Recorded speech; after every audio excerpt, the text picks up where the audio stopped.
रह जयाम आदिवासी जंगल रखवाला रे।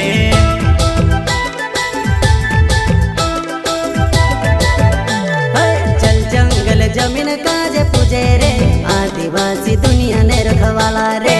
बाप देव खतरी काजे पूजे रे आदिवासी सबसे निराला रे।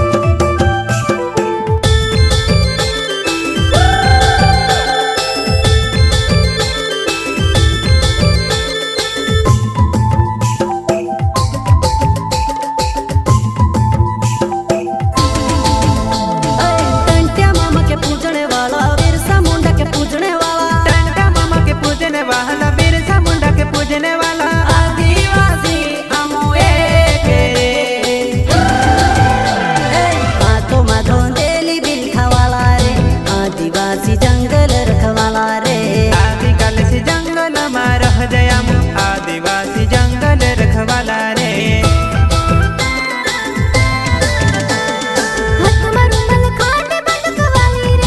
आदिवासी चोरी में मटवाली रे।